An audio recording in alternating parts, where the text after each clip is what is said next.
Me did the Isaac Jumpo, but me a family the great temple and bring one man come when you too much G8, too much G8, more too much. Namenso, me, I'm more fire.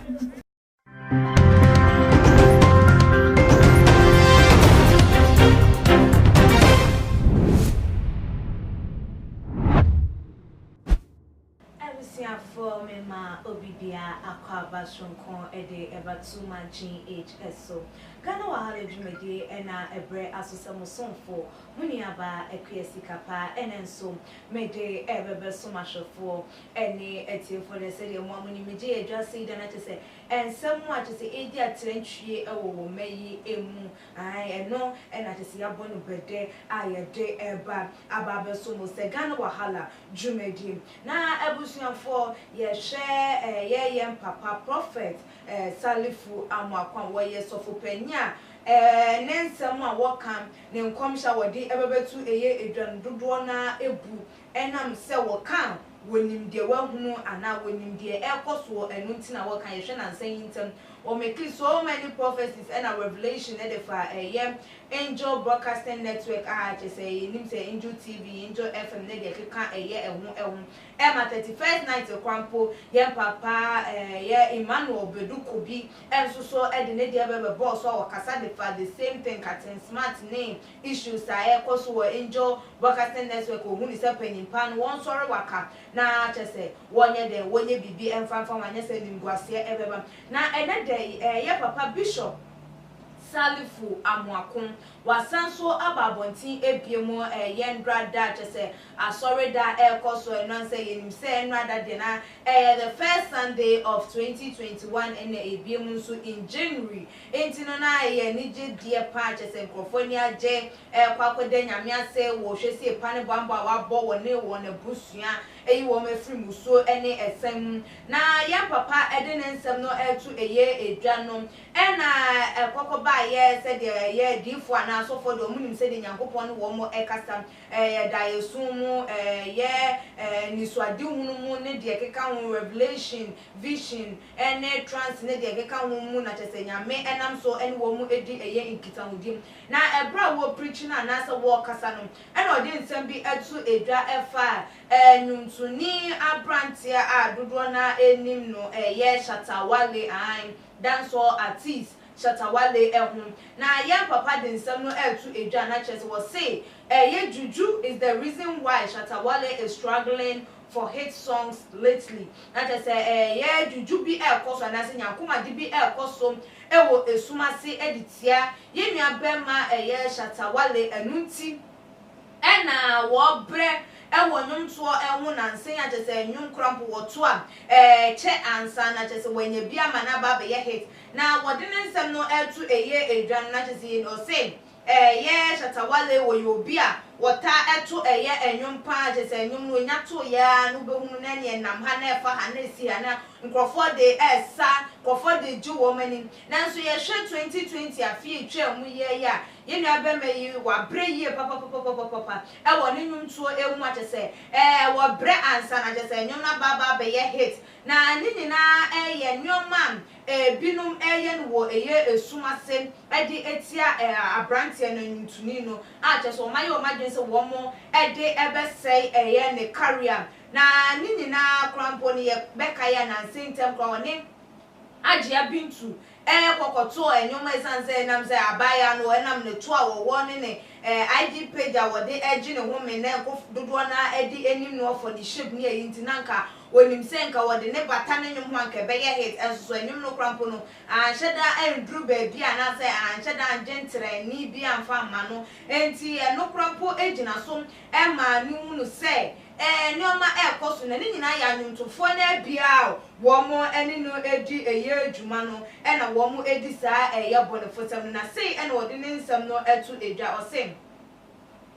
Shata Wale could not serve Ghana with any proper or better still a hit song. Out of depression and anxiety to get a hit song, he employed the service of Hajia Bintu, yet the song couldn't fly. Juju is working against Shata Wale as to his best knowledge. Some people have gone as far as traveling to Benin to destroy his voice through spiritual means. We any a summer would do to a year a janabim or sanso added to us so as same. Despite the evil plan against Shata Wale, the year 2021 is said to be one of his biggest as a musician, and he is going to make a lot of money. We any day would di a year to a general overseer at the Alive Chapel International Prophet a year Papa Salifu Amakon wadene some no to a year and who say and crofo to a coin crofo I like omo to a same akwa piemo awama would also a year Benin de kekamu awo mo ye no me bia na ni nyina no wo mo kun e de tia a Shata Wale ni awode to a year enum said de be ya ya ne nyuma ntimi nkwache no wanya he song na ne nyina no eye nkrofo ko a wonu wo mo eto eye enwuma e na edi se adwuma no na se de di comedy kan da say o de haja bintu nyina bebe ye eye ne nyuma ni still no ano enwum no ntimi an trend no wo se ni nyina e ka ho ebi eye nkutia anansa sorry nkrofo sorry ano no enu nti e na e ma ne yesa na ni kwan se Shata Wale ebu na bema na se nu ni kwan se wo ma no eye no how anasa tete say 2021 afiwe na afiwe ya afia nyankopon yidi amanu emfam woni obonefo ne hyehyede na gina tu awo tu ede efa wo no Shata Wale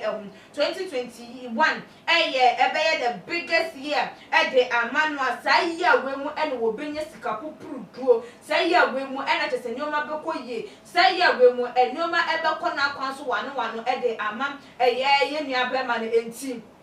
one can na kuma emfa ento ne yem say afi atwam na ankoye amfa amana one can won say afi 2021 die na afi emfa won ye biaye nkrofo akọ emfa won biaye nkrofo edi na duru edi ne mfonyi akwakopie ne akwakopie ne nnwoma akwakopie say wo mo de ekun edi etia ne nyina mu no ebekoye na odi ne nsem we atu edwana Ghana fo binum ka say adabio na ede nkwa na nipa krampo ye gi no wo ewiase say wo be say wo yonko abra bo be say wo yonko ehyebre ne career all because of say or tunyum esen wo anase dem na say won susu be say wo bo wo humodi a eye kwan bone so na wo say wo mfa emfa enso enji wudi ana say wo be say wo bi ede na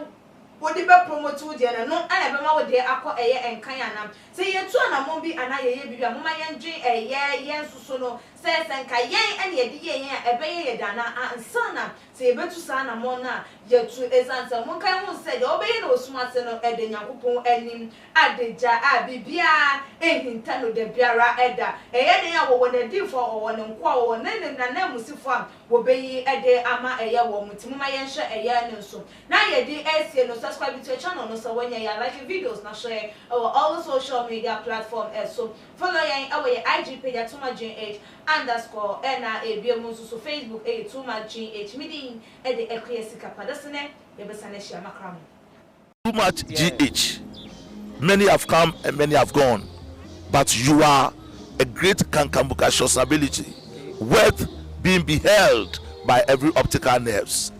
That saith the papacy. Keep watching Too Much GH, and you get the best of entertainment, the best of everything you want. My name is Ohima One. Keep watching Too Much GH. It's the best. Keep watching Too Much GH.